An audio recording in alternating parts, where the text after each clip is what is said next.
Amin. Terima kasih Pak. Terima kasih Pak Doyo, terima kasih Pak Harto atas doanya. Sama-sama. Iya, jadi seperti yang sudah disampaikan oleh Pak Rison, termasuk Ibu Iin, tentang kesaksian bagaimana kita itu sama-sama, menariknya adalah sekali lagi, belajar itu sulit. Sekali lagi, kita mungkin sudah tahu dari ketika kita masih kecil, belajar itu sulit. Tapi menariknya adalah ketika kita sulit, kita itu belajar tidak sendirian, tetapi kita juga bersama-sama dengan teman-teman yang mengalami pergumulan, penderitaan, kesesakan, kesulitan, keterbatasan, kelemahan. Kita sama-sama kita belajar sebagai satu keluarga.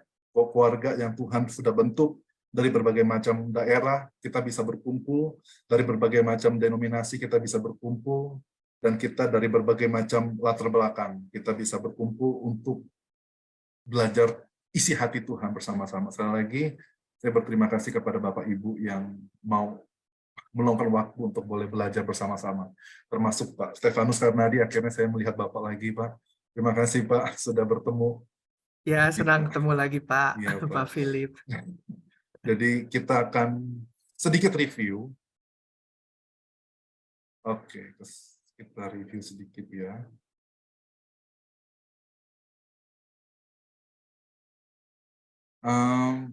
Oke, mungkin saya sebentar, saya ganti aja. Mungkin saya gantinya ke sini, biar Bapak Ibu bisa lihat.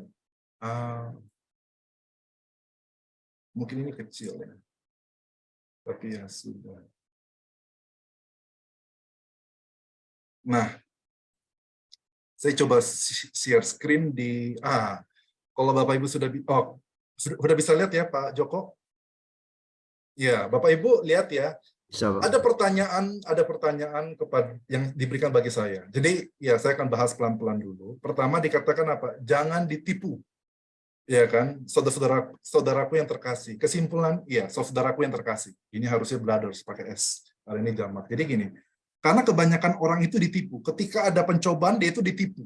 Ditipu mengatakan bahwa Tuhan jahat. Ketika ada pencobaan, dia selalu ditipu bahwa Tuhan itu tidak memperhatikan dia. Ketika dia ada pencobaan, seringkali dia ditipu bahwa Tuhan itu tidak peduli dengan dia. Nah, ini menarik. Bahkan teman saya, ini saya kesaksian dikit, saya akan buat lebih sederhana. Jadi sekali lagi saya akan buat ini lebih sederhana. Yang menariknya adalah satu ketika teman saya ini, kita dekat sekali seperti saudara. Bahkan dia sedikit banyak mendukung pelayanan di Indonesia. Jadi dia mengatakan begini, dia ingin punya anak, tapi istrinya nggak mau punya anak. Dia sudah menikah berapa tahun, sudah lama istrinya tetap nggak mau punya anak. Istrinya itu sangat keras. Dan dia mengatakan kepada saya, kamu mungkin bisa bantu nggak doain istri saya. Karena mungkin Tuhan lebih mendengarkan kamu daripada saya. Karena Tuhan sering sekali tidak mendengarkan saya. Dia kecewa begitu sama Tuhan. Jadi seringkali ketika kita di dalam masalah, kita seringkali merasakan Tuhan itu lebih baik dengan orang lain daripada sama kita. Doa Tuhan itu lebih suka mendengarkan doa orang lain daripada doa kita. Kita nggak dijawab-jawab. Kita susah terus gitu loh. Tapi itu menariknya sih. Kita seringkali itu ditipu gitu. Merasakan Tuhan itu kayaknya lebih sayang orang lainnya, lebih perhatian sama orang lain. Nah itu dia, makanya Yakobus mengatakan jangan ditipu. Jangan pikiran itu menipu kamu gitu. Kamu jangan ditipu. Tuhan itu selalu memberikan yang terbaik. Nah itu kan, memberikan yang terbaik. Nah ketika memberikan terbaik, ini saya review. Ini mengatakan apa? Ketika ada kata Father of Light, ya kan, tidak ada perubahan. Jadi Tuhan itu adalah terang gitu loh. Ketika dia memberikan sesuatunya itu dengan terang, dengan jelas. Dan dia tidak ada perubahan. Oh, aku ingin memberikan kamu hari ini. Besoknya dia berubah. Enggak. Tuhan itu enggak berubah pikiran. Dia itu tetap gitu. Dia mengasihi saudara dan saya. Segala pemberian terbaik ketika dia sudah rencanakan, dia tidak akan berubah. Dia akan tetap berikan terbaik. Nah, yang menariknya adalah ada beberapa pertanyaan kepada saya. Dikatakan ini, kok beda ya? Bapak Ibu lihat ya, LAI itu mengatakan apa? Anak sulung, betul ya? Tapi terjemahan bahasa Inggris termasuk saya bilangnya apa? Bukan anak sulung, tapi apa Bapak Ibu? Buah pertama. Buah-buah pertama, bahkan jamak. Dan ini terjemahan bahasa Inggris mengatakan buah-buah pertama, buah-buah pertama, buah-buah pertama. Jadi kalau Bapak Ibu tanya kepada saya, kenapa LAI menulis anak sulung? Saya nggak tahu. Gitu. Jadi saya nggak tahu. Tapi memang terjemahannya ini adalah kalau Bapak Ibu lihat di sini, bahasa Yunaninya, Ya kan, Yunaninya itu bahkan apa? Dikatakan apa? Buah pertama. Jadi ini lebih kepada pengorbanan. Nah ini dia. Jadi menariknya begini. Ketika kita dicobakan, itu sebetulnya ketika kita sedang dicobai, kita itu sebetulnya bisa dalam keterbatasan kita, dalam sakit kita, dalam tangis kita, dalam penderitaan kita, kita bisa memberikan persembahan kepada Tuhan, pengorbanan kepada Tuhan. Yaitu apa? Itu dia, pengorbanan kita. Tuhan tidak meminta kelimpahan kita. Tuhan tidak meminta uang kita sebagai persembahan pengorbanan untuk Tuhan, enggak. Tapi buah-buah sulung ini adalah apa? Diri kita. Ketika kita itu sedang menderita, itulah kita berikan hidup kita seluruhnya di dalam segala keterbatasan kita, di dalam segala kelemahan kita, di dalam segala keletihan kita. Kita mengatakan, Tuhan, aku nggak punya apapun, tapi inilah aku seluruh hidupku aku berikan. Aku nggak punya apapun, tapi aku hanya punya diriku yang aku masih bisa nafas. Aku pun masih bisa nafas pun, tapi aku mengalami kesakitan. Kesakitan kaki, kesakitan jantung, kesakitan apa, Tuhan, aku terbatas, tapi aku tidak membiarkan pencobaan eksternal ini membuat aku tidak mampu mengucap syukur. Tapi biarlah pencobaan eksternal itu berat, tapi biarlah internal aku tetap memuji Tuhan. Biarlah internal aku tetap mengucap syukur kepada Tuhan. Biarlah internal aku itu tetap memuliakan Tuhan. Bahkan mempersembahkan hidupku meskipun aku sudah hancur-hancuran. Orang lain aja mungkin nggak mau terima kita. Orang lain aja mungkin menjauhkan kita. Tapi Tuhan, aku ingin memberikan yang terbaik. Nah, itu dia. Buah. Jadi ketika buah-buah sulung itu berkaitan dengan pengorbanan begitu. Ada pengorbanan persembahan. Kalau anak sulung, saya nggak tahu. Jadi agak berbeda sih memang. Kalau anak sulung agak agak sedikit berbeda nuansanya gitu. Tapi saya pakainya ini, Bapak Ibu, buah-buah pertama begitu. Oke, Bapak Ibu ya, sudah jelas.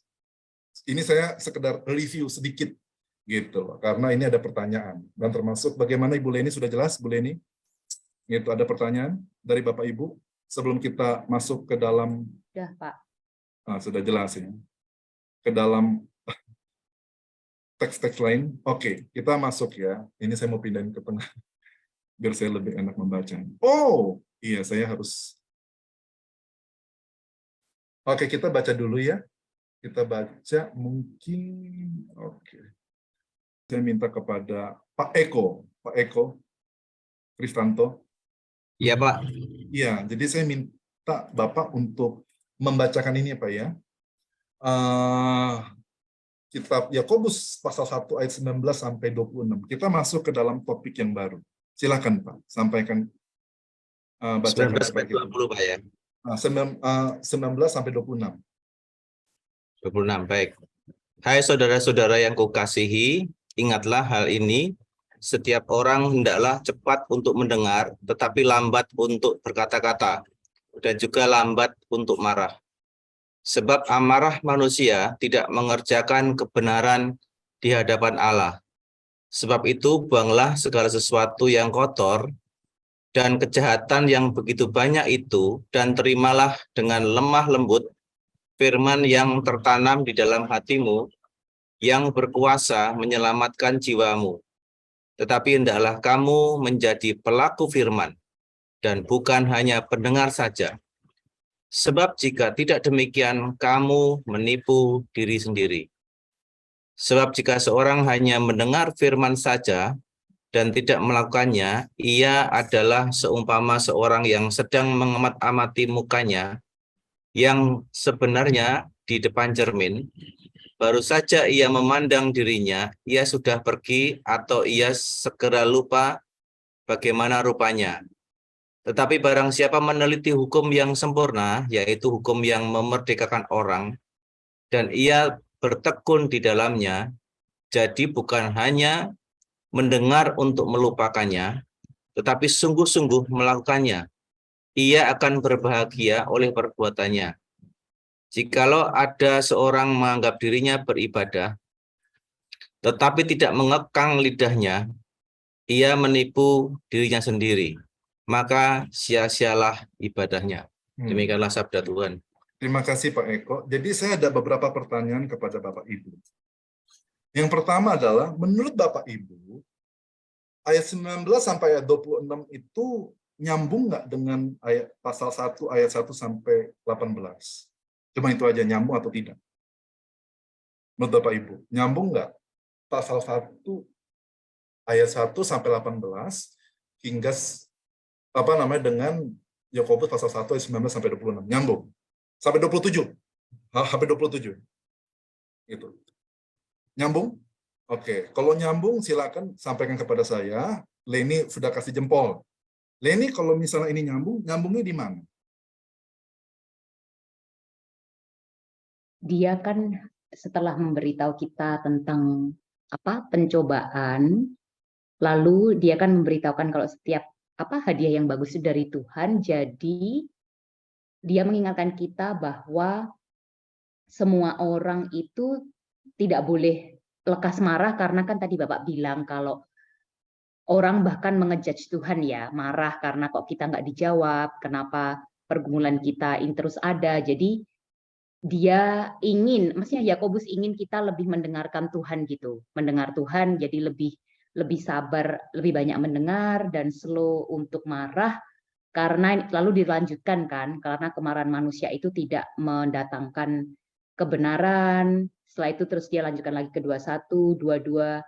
Kalau kita tidak bisa hanya mendengar saja, tapi harus menjadi pelaku firman. Jadi itu Pak, dari kita mengejudge Tuhan karena pergumulan kita diminta untuk menjadi pendengar, tapi tidak hanya mendengarkan firman aja, tapi juga melakukannya gitu Pak. Terima kasih. Jadi itu jawaban yang baik sekali. Jadi gini Bapak Ibu ketika membaca Alkitab ya, jangan bacanya itu terkotak-kotak. Memang kita harus gini. Jadi Bapak Ibu itu ketika baca Alkitab itu memang harus secara mikro di kotak-kotak ya. Lihat ini ayat sekian sampai sekian bicara tentang apa. Sekian sama sekian bicara apa. Memang betul. Harus kita fokus, detail, mikro, tapi jangan lupa kita harus kembalikan kepada gambaran besarnya atau makro. Sekali lagi, kita memang sudah bahas Yakobus ayat 1 sampai dengan ayat 18. Betul, secara detail. Tapi kita jangan lupa ketika kita bahas 19 sampai 27, itu kita harus bahas secara makronya. Bagaimana teks-teks ini, meskipun udah membahas 2 topik yang berbeda, tetapi masih nyambung. Ada nyambung begitu. Masih nyambung nggak sih? Karena kalau Bapak Ibu itu melihat Alkitab, kayaknya ayat ini dengan ayat itu, topik ini dengan topik itu, pasal ini dengan pasal itu, kayaknya nggak nyambung. Nah, itu berarti Bapak Ibu salah baca Alkitab. Karena Alkitab itu nggak seperti terlalu nggak nyambung. Maksudnya apa ya? Terlalu bodoh.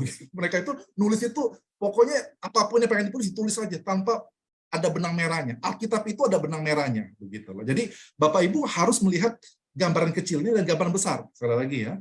Ketika kita meneliti Alkitab, ingin mengupas tuntas, harus melihat gambaran kecilnya, tapi jangan lupa dikembalikan ke gambaran besarnya. Ketika sudah melihat gambaran besarnya, kembali lagi kepada gambaran kecilnya.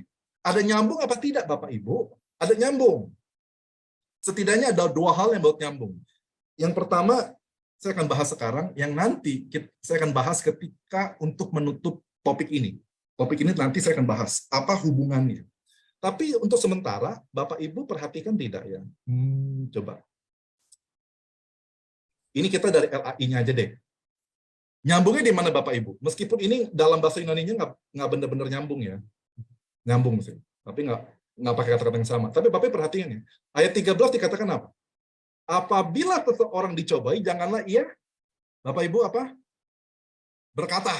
Betul ya. Terus berikutnya kita masuk ayat 19. Ingatlah hal ini, setiap orang hendaklah untuk mendengar tetapi beramat untuk berkata-kata. Kali lagi, ini nyambung Bapak Ibu. Ayat 13 dengan ayat 19, ini nyambung. Ting, ting, ting, ting, ting, ting. Nah, jadi Yakobus itu menggabungkan 2 topik besar dengan perkataan. Itu dosa kita. Gitu. Entah kita perkataan ke Tuhan, dosanya, atau perkataan kepada sesama. Itu di situ. Itu. Jadi perkataan kita. Jadi di sini sebetulnya, sekali lagi, seluruh pasal 1 itu disambungkan dengan perkataan. Itu salah satunya ya. Itu ada 2 koneksi sebetulnya. Ada salah satunya itu melalui kata-kata pengikat. Tapi ada yang kedua yang sekali lagi saya akan sampaikan nanti, mungkin berapa minggu lagi gitu. Ketika kita menutup teks ini. Nah, jadi saya kembali lagi ke sini Bapak Ibu ya. Nah, saya kembali ke sini. Nah Bapak Ibu sudah bisa lihat? Oh, sudah bisa lihat ya Pak Joko. Nah, perhatiin nggak ada kata-kata pengikat. Kemarin saya katakan, ada kata-kata pengikat. Ini kita kembali lagi ya, karena kita udah masuk topik yang baru, terus kita kita mundur dulu gitu. Kita lihat gambaran besarnya dulu sebelum kita rinci. Sekali lagi, Yakobus itu penuh dengan kata-kata unik. Ini kata-kata ini hanya muncul 14, 15, 16, 17. Ini hanya muncul di dalam kitab Yakobus saja. Menarik ya. Yakobus ini pengetahuan dia dengan kosakata Yunani ini cukup luas, cukup banyak. Jadi dia memakai kata-kata yang baru. Lalu berikutnya yang kedua, ini ada kata-kata pengikat seperti sempurna. Kata sempurna ada di dalam atau teleon ya, teleos. Di dalam ayat yang keempat 17 sama 25. Muncul lagi ting ting ting ting ting 25. Perkataan ayat 13 19. Menghasilkan ayat yang ketiga 20. Firman muncul lagi ayat 18 21 22 23. Menjadi muncul ayat 12 22 25 muncul. Serupa, kamu itu menjadi ya, serupa gitu loh, seperti. Itu muncul di dalam ayat yang ke-6 ayat 23. Wajah muncul ayat 11 23. Ini kata Allah muncul berapa kali? Kata Bapa muncul berkali-kali di dalam konteks positif. Nanti ini Bapak Ibu jangan khawatir. Saya akan kasih semua ini gitu loh. Baik ya, saya akan baik gitu loh. Jadi buat apa juga saya saya contoh gini, saya itu melihat ada beberapa dosen saya, Peter Gentry. Dia itu datanya banyak sekali. Penggalian itu banyak sekali gitu loh. Tapi dia itu jarang kasih kepada mahasiswa, kecuali mahasiswa bimbingan dia ya. Saya mikir, ini buat apa dia simpen sendiri ya. Ketika dipanggil Tuhan juga nggak bisa digunakan. Jadi pikiran saya begitu. Jadi kalau saya setidaknya dipanggil Tuhan, Bapak Ibu bisa ambil ini. Gitu. Jadi saya akan kasih ini semua. Tenang Bapak Ibu. Nah, kita masuk ya. Jadi itu tadi ada kata-kata pengikat. Nah, sekarang kita masuk nih. Kita masuk. Nanti saya akan jelaskan. Nanti kita masuk ya. Di dalam ayat 19 sampai 26. Nah, sekali lagi ya. Topik ini kan ini ayat 27 sekali lagi. Ini ayat 27 bukan 26. Sorry. Jadi pasal 1 itu disampaikan itu ketika disampaikan itu tentang mulut perkataan kamu hati-hati. Ketika kamu dalam pencobaan, kamu itu bisa menghakimi Tuhan. Ketika kamu dengan sesama, kamu itu bisa melukai dia. Kamu bisa menghakimi Tuhan, kamu bisa melukai sesama. Jadi hati-hati dengan mulutmu. Hati-hati dengan mulutmu. Jadi ketika kamu di dalam pencobaan, kamu itu hati-hati dengan mulutmu. Dan mulutmu itu juga bisa menjadi, itu dia.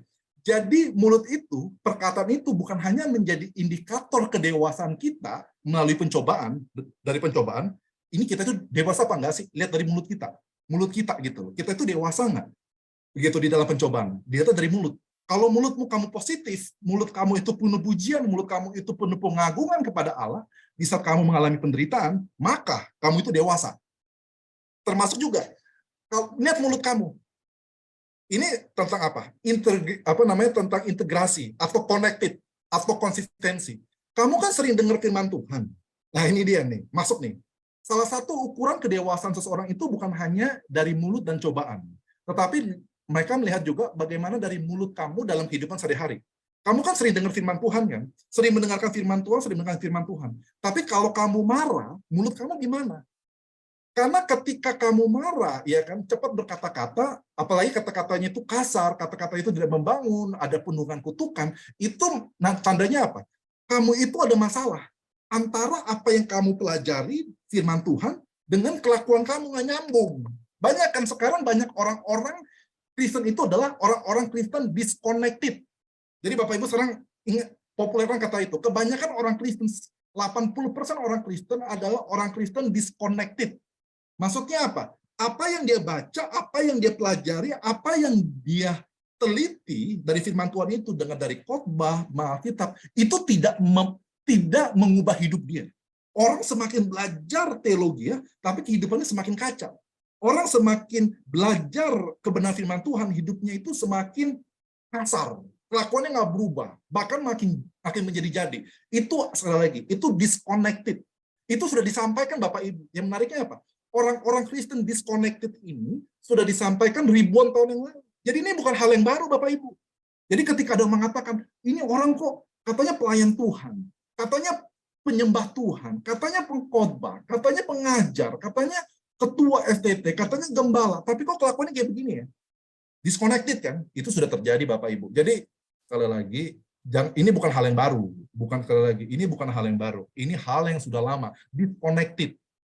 Gitu loh. Disconnected. Jadi apa yang dipelajari itu tidak mengubah hidup dia. Nah, jadi Bapak Ibu, kenapa saya kasih gambar ini atau istilahnya apa? Iceberg gitu kan, iceberg. Apa itu? Iceberg itu gunung salju ya, gunung salju. Gunung salju dalam bahasa Indonesianya. Kenapa saya kasih gunung salju? Karena sebetulnya Yakobus mengatakan begini, ketika kamu ada masalah, kamu itu marah-marah, mulutmu itu nggak karuan, terus kelakuanmu itu nggak benar, kamu itu disconnected Christian. Kamu itu disconnected Christian. Itu sebetulnya cuma munculnya di sini. Ini tandanya itu cuma di atasnya doang. Tapi sebetulnya masalah yang lebih besar itu ada di... Aduh, bentar, saya kehilangan. Sebetulnya masalah yang besar itu adalah di mana? Di sini. Gitu loh. Ini masalah yang besar ini di bawah. Jadi yang ketika ketika kamu pelajari firman Tuhan, ini kenapa ya? Ini cuma kelihatan di permukaan doang. Firman Tuhan mengatakan apa? Yakobus mengatakan, oh tenang aja dulu. Kamu itu cuma lihat, nanti Yakobus kasih tahu, kenapa? Ini dia. Jadi kita itu cuma lihatnya di sini kan. Orang udah belajar firman Tuhan, tapi nggak berubah-ubah. Orang belajar firman Tuhan makin jahat. Orang firman Tuhan, kata-katanya makin menjadi, kelakuannya makin gila-gilaan. Nah itu, mereka cuma lihatnya di sini. Tapi Yakobus kasih tahu kita, sampai ke dalam. Wah itu mantap ya. Jadi firman Tuhan itu begitu hebat. Persoalan kita zaman sekarang sudah dikasih tahu di tahun yang lalu. Bahkan sampai dikasih taunya apa? Bagian dalamnya. Apa yang tidak terlihat. Nah, itu dia. Sampai sini Bapak Ibu ada pertanyaan. Gunung es. Nah, jadi Bapak Ibu kalau tidak ada pertanyaan, ya nanti aja ya. Saya lanjutkan lagi. Nah, saya ingin menanya Bapak Ibu. Menurut Bapak Ibu, ayat 19-27, oke, saya kasih lihat lagi ya. Ayat 19-27. Bapak Ibu coba bentar ya. Saya kasih lihat nih. Ayat 19-27. Menurut Bapak Ibu, ayat 19-27 itu sebetulnya sedang berbicara tentang apa sih? Nyambung nggak sih? Nyambung nggak? Antara tentang berkata-kata, kemudian dengan ibadah yang murni, yang tidak bercacat di hadapan Allah. Nyambung nggak sih?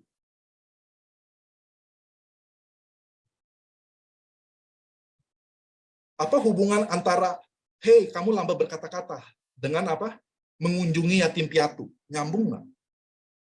Apa hubungannya menjaga yatim piatu dengan meneliti hukum yang sempurna? Jadi gitu Bapak Ibu. Sekarang saya kasih lihat. Jadi Bapak Ibu sudah melihat kan kerapian Yakobus dari seluruh pasal 1. Tapi saya pengen Bapak Ibu melihat kekonsistenan kerapian Yakobus dari ayat 19-27. Apa hubungannya semuanya itu? Nyambung nggak semuanya? Sekali lagi, lihatnya makro dulu. Lihatnya gambaran besar, gambaran kecil. Gambaran besar, gambaran kecil, gambaran kecil, gambaran besar.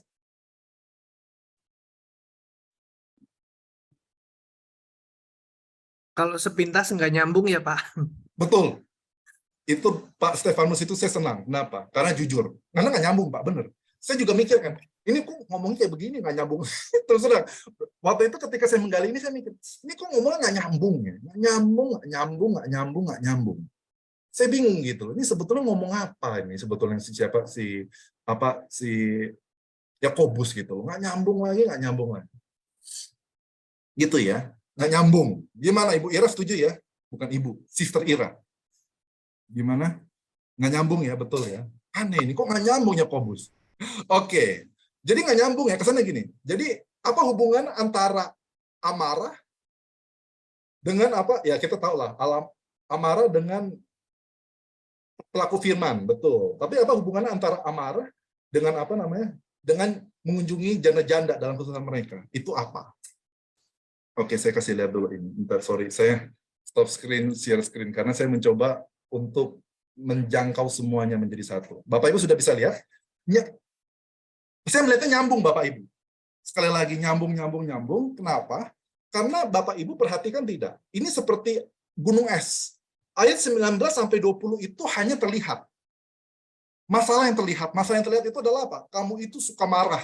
Kamu itu cepat-cepat ngomong. Kamu itu kelakuannya parah. Itu yang kelihatan. Tetapi Yakobus ingat nggak Yakobus itu sama seperti itu dia hubungannya dengan apa pencobaan topik sebelumnya. Yakobus mengatakan, permasalahan itu bukan pencobaan eksternal, tapi permasalahan apa? Pencobaan internal. Internal kamu yang masalah. Ingat ya? Dan ini diulang lagi. Ah, ini dia. Jadi saya kasih tahu deh, sebetulnya kesamaan kedua adalah apa? Yakobus itu ketika dia menyajikan, ini kuncinya ya.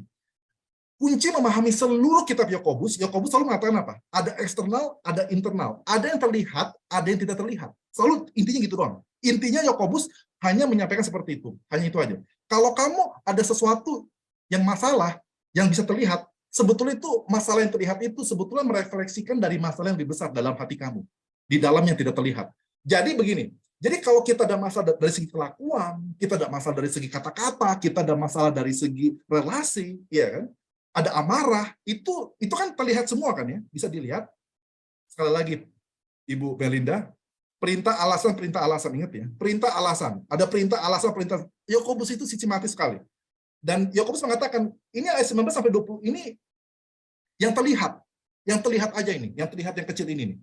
Tapi sebetulnya yang terlihat ini kan masalah. Tapi sebetulnya masalah yang lebih besar itu adalah apa? Masalah yang lebih besar itu adalah di dalam hati kamu.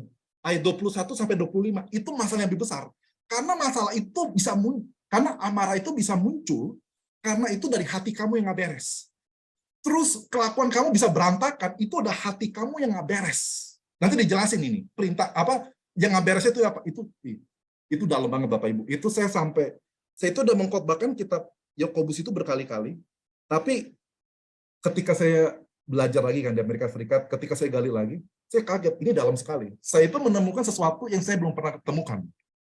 Tapi ini dari firman Tuhan itu begitu dalam. Jadi Tuhan mengatakan, sebetulnya itu merupakan hanya sebagai sinyal aja.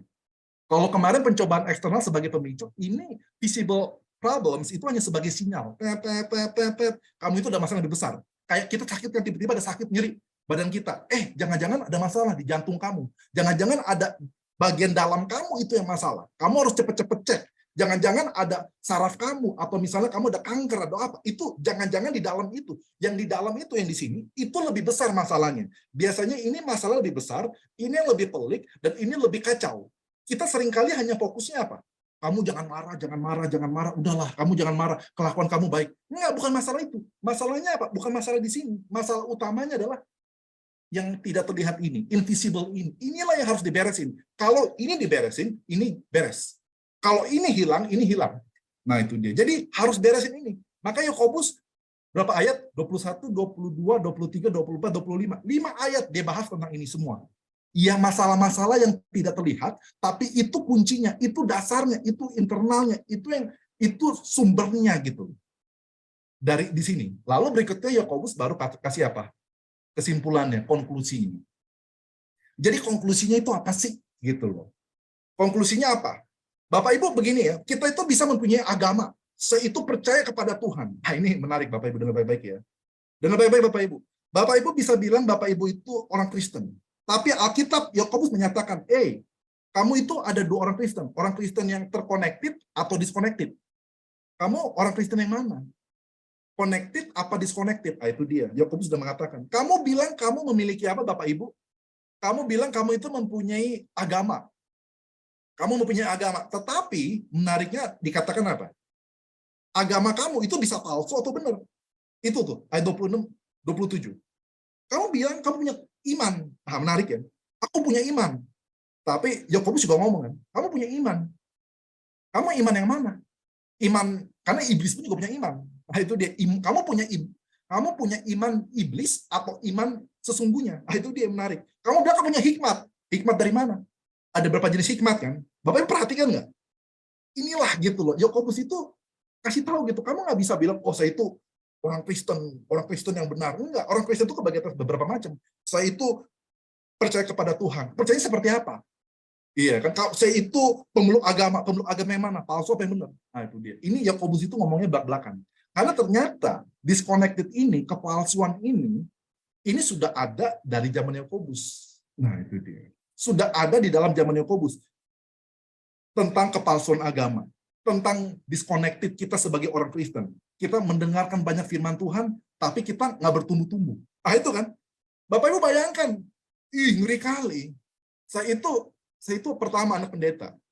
Saya anak pendeta, saya kenal firman Tuhan lebih banyak daripada orang lain.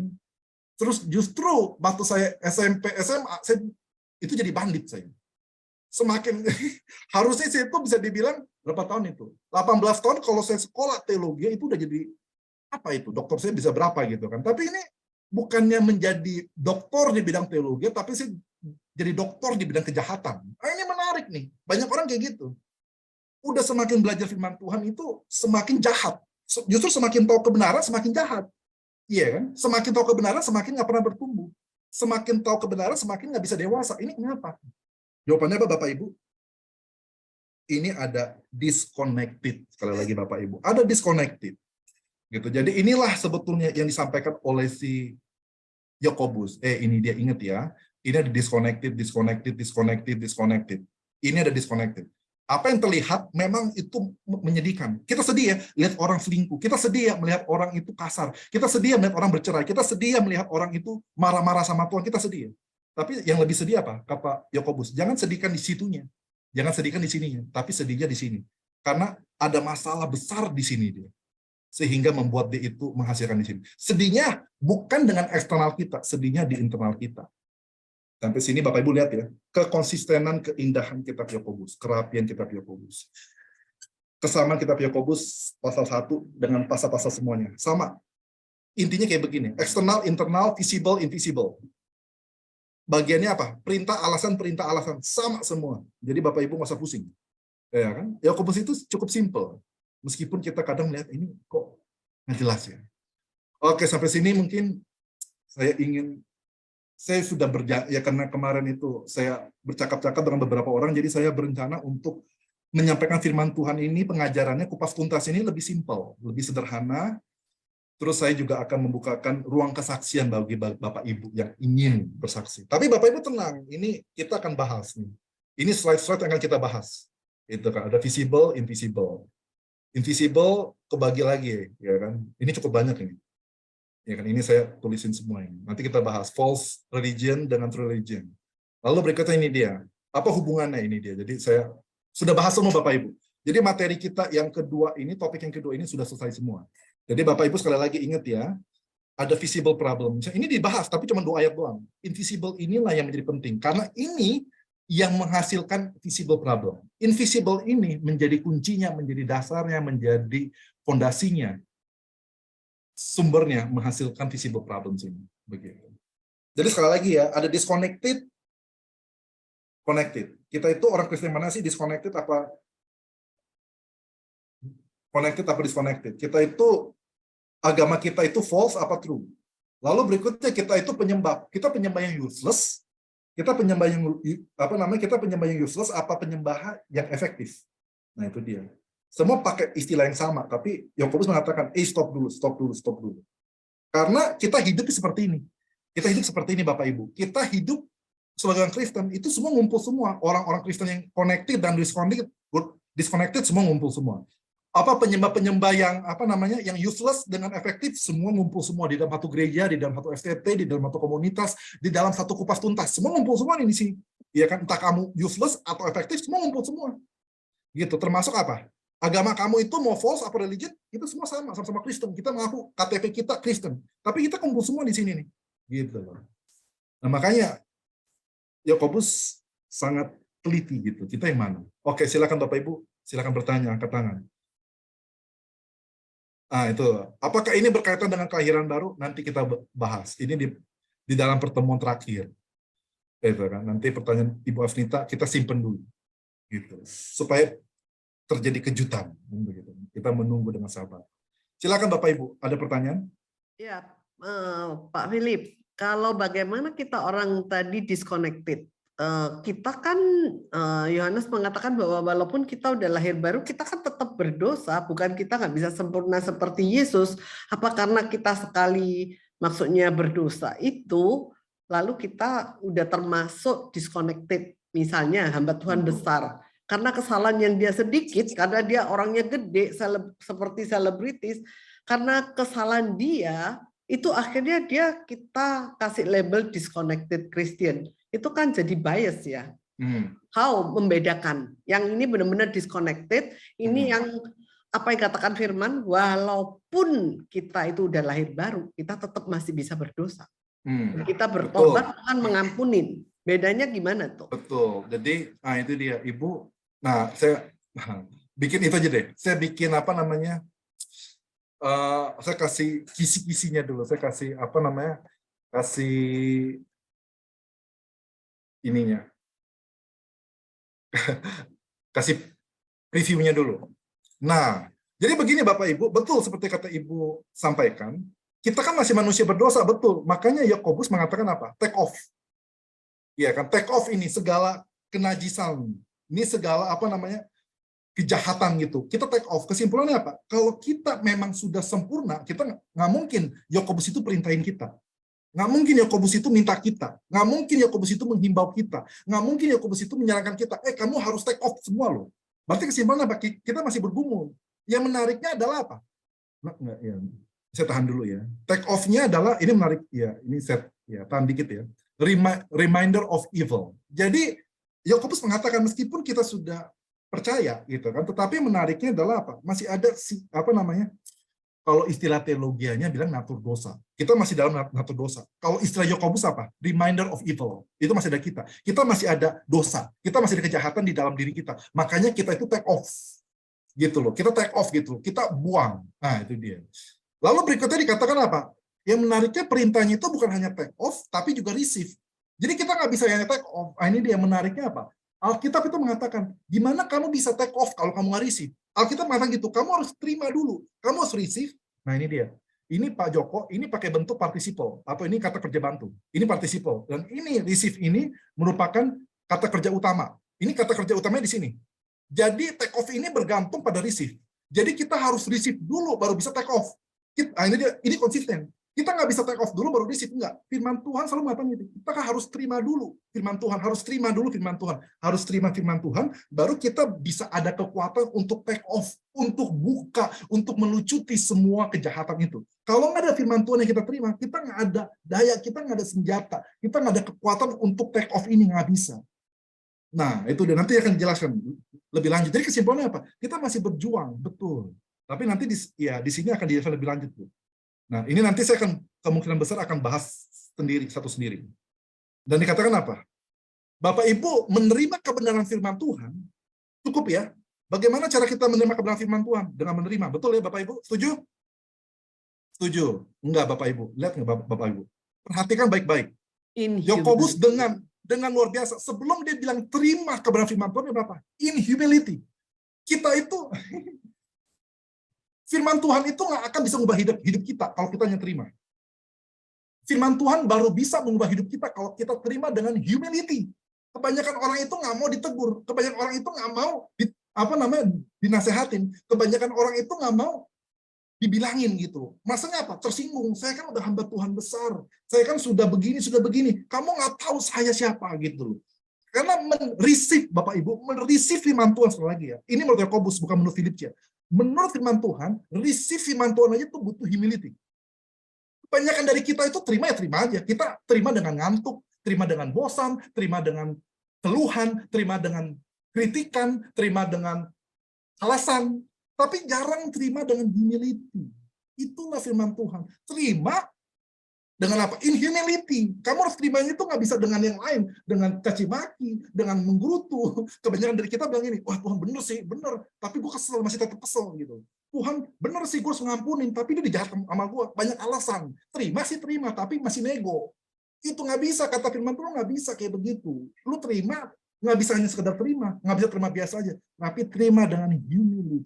Itu Bu. Wah ini, habis panjang begini nanti dia bahas. Wah ini luar biasa Bu.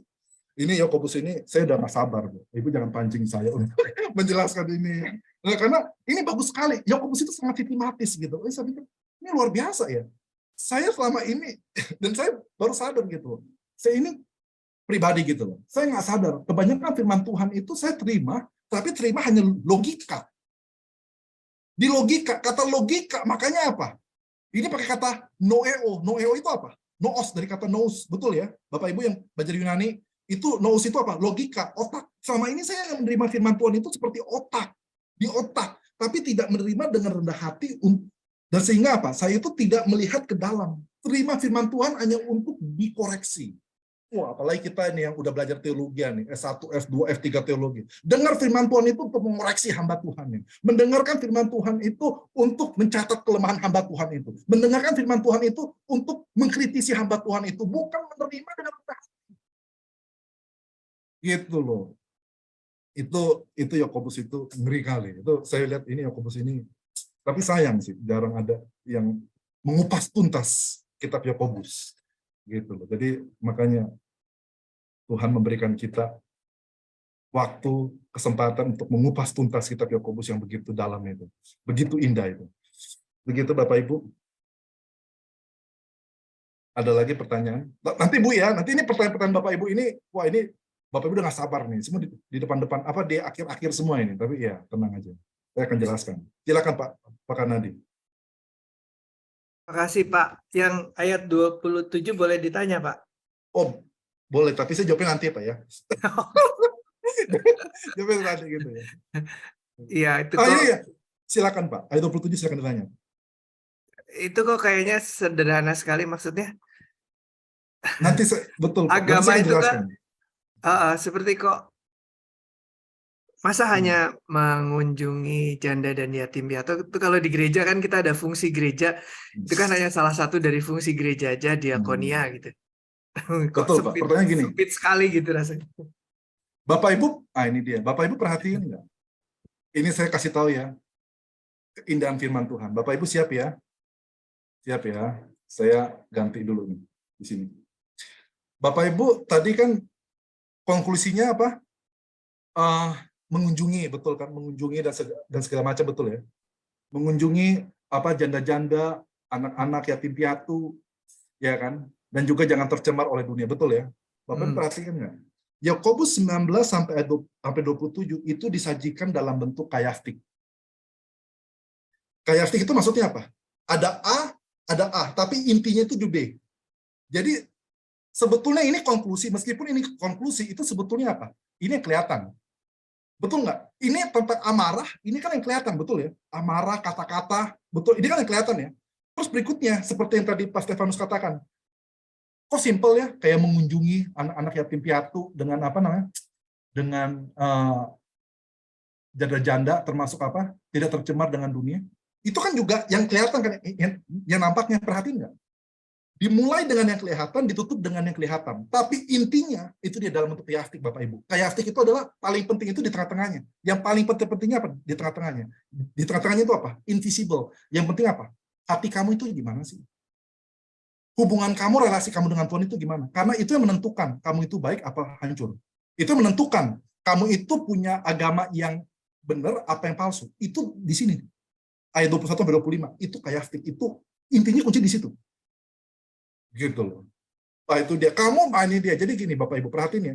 Kamu itu bisa visit. Jadi Bapak Ibu kan seringkali kita hanya mengunjungi aja. Mengunjungi aja gitu. Mengunjungi yatim piatu. Saya dulu kayak begitu. Waktu saya masih SD, sekolah minggu, diminta kunjungin tuh. Kunjungin orang-orang lumpuh, orang-orang apa, cacat gitu. Kunjungin, wah kasihan. Tapi enggak. Hidup itu menurut Yakobus apa? Kalau kamu hubungan kamu, kalau kamu terconnected, kamu itu bisa visit, tapi bukan hanya sekedar visit. Banyak kita itu hanya mengunjungi saja, tapi kita tanpa apa? Helpful intent. Kita kunjungi, tapi seringkali dengan apa? Dengan motivasi bukan membantu, tapi mencari muka.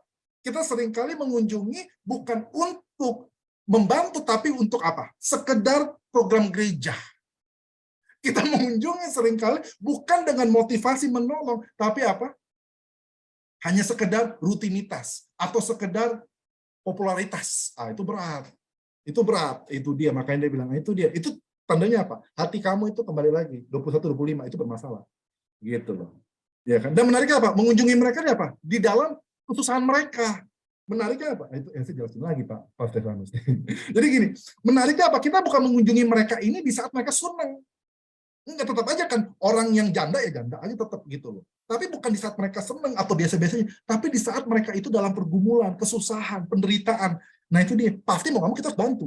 Nah itu dia, Yakobus mengatakan itu, kalau kamu kunjungi seseorang, harus ya, jangan tanggung-tanggung, jangan hanya sekedar kunjungi, kamu benar-benar bantu.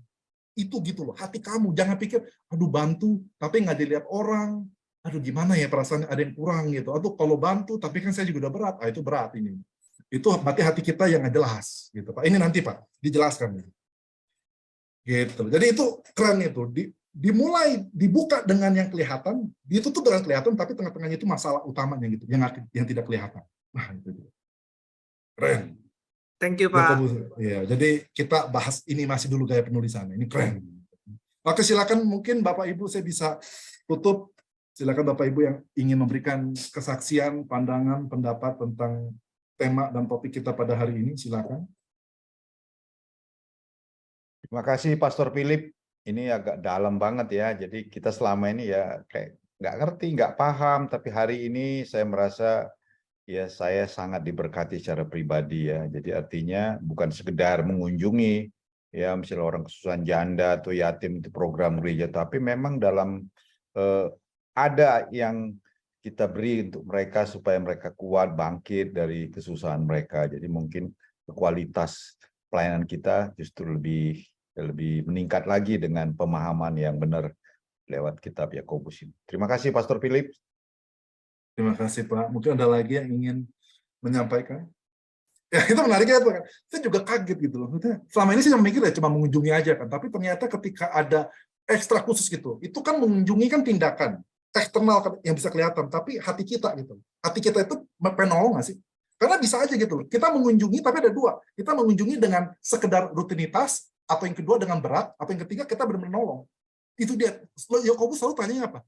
Bukan masalah yang bisa kelihatan itu. Bukan masalah eksternalnya itu. Sekali lagi itu menarik. Yakobus selalu mengatakan apa? Bukan eksternalnya yang menjadi masalahnya, tapi internalnya. Bukan masalahnya itu yang bisa terlihat, scene-nya gitu loh. Visible-nya itu apa? Bukan. Tapi yang masalahnya apa? Yang tidak terlihat itu. Invisible-nya itu. Wah, itu luar biasa. Itu saya benar-benar, Bapak Ibu, kalau saya mau kesaksian, saya juga kesaksian. Saya pun juga kayaknya tuh kepala saya itu dipecahin gitu sama Yakobus. Pecahinnya tapi dan positif ya. Benar-benar itu informasi yang wow, yang saya. Jadi makanya saya bilang itu saya kagum dengan firman Tuhan karena meskipun dulu saya udah pikir kayaknya saya nggak bakal bisa khotbah lagi ini dari hal ini, kayaknya udah semua sudah gali dulu 9 tahun 10 tahun yang lalu. Saya pikir udah semuanya. Tapi ternyata ketika saya baca lagi sekarang itu wow, ada lagi. Maksudnya lebih dalam lagi dan lebih dahsyat lagi dan bahkan pemahaman saya itu dibenarkan gitu. Wah itu luar biasa sih. Saya benar-benar kaget dan terkagum-kagum sebetulnya dengan firman Tuhan. Itu jadi kesaksian saya. Mungkin kalau Bapak Ibu sudah tidak ada kesaksian lagi, mungkin saya bisa serahkan kepada Ibu Afnita ya untuk pengumuman untuk jadwal kita untuk minggu depan. Silakan Ibu Afnita. Ya, Bapak Ibu, ternyata setelah kami diskusi dan mendapat feedback dari beberapa peserta, ternyata bahwa banyak yang meminta supaya kita kembali kepada jadwal yang semula, yaitu hari Jumat malam jam 7 malam. Karena pertimbangan bahwa kalau hari Minggu malam biasanya sudah cukup padat dengan pelayanan sepanjang hari, dan kita juga melihat bahwa respon peserta lebih banyak di hari Jumat. Oleh sebab itu, Bapak Ibu, untuk minggu depan, program Kupas Tuntas Kitab Yakobus ini kita akan laksanakan hari Jumat, tanggal 11 November, pukul 19 waktu Indonesia bagian Barat atau jam 7 malam. Ya, dengan harapan bahwa Bapak Ibu kembali dapat mengajak teman-teman yang ada supaya bergabung di kelas Kupas Tuntas Kitab Yakobus, dan kita juga berterima kasih kepada Pastor Philip Chia yang sudah menyediakan waktu secara konsisten setiap Jumat malam untuk bisa mengajar kita bertumbuh dalam pengenalan firman Tuhan, khususnya bertumbuh dalam kedewasaan rohani melalui belajar Kitab Yakobus. Yang berikutnya, Bapak Ibu, kami juga memiliki form evaluasi dan juga masukan atau saran-saran yang nanti kami akan bagikan, baik itu di grup ataupun bisa juga langsung di chat ini atau di PowerPoint ini, bisa di-scan dari barcode yang ada ataupun juga dari link yang sudah dibagikan. Nah, kami juga akan share ini ke grup supaya kami mendapat masukan untuk meningkatkan kualitas program kita dan juga lebih banyak memberkati lagi saudara-saudara atau rekan-rekan kita yang lain. Dan diharapkan supaya Bapak Ibu yang sudah mendapat berkat dari pelajaran ini itu jangan diam. Jangan pendam firman Tuhan itu hanya buat diri sendiri. Saya setiap kali menerima hal yang baru itu orang yang paling dekat dengan saya, kebetulan saat ini mama saya juga ada, saya selalu membahas hal ini, apa yang kami dapatkan, apa yang dia dapatkan. Dan firman Tuhan itu adalah firman yang kalau kita bagikan, dia akan menjadi lebih banyak lagi, dan menjadi berlipat kali ganda, dan akan menjadi hidup, dan kita hidupi dalam kehidupan kita. Dan memang banyak yang mengatakan, wah ini pelajarannya berat. Tetapi Bapak Ibu, semua hal-hal yang berat itu adanya di otak dan logika kita. Kalau hati kita lembut, Roh Kudus akan menolong kita, membukakan penerangan kita, membukakan penjelasan buat kita sehingga kita bisa memahami. Makanya tadi dikatakan, Rema pada malam hari ini buat saya pribadi adalah terimalah dengan lemah lembut, artinya terima dengan humbleness, kerendahan hati. Maka firman Tuhan akan bertumbuh dalam tanah hati kita yang subur. Demikian malam hari ini, saya percaya kita semua diberkati, dan Bapak Ibu yang diberkati boleh memberikan jempol, ya. Oke, nah, dan kita mau akhiri kelas kita malam hari ini. Kita berdoa supaya Tuhan tetap memberi hikmat dan membukakan begitu banyak rahasia firman Tuhan kepada Pastor Philip, dan apa yang kita sudah terima malam hari ini. Saya percaya firman itu hidup dan tidak akan pernah kembali dengan sia-sia.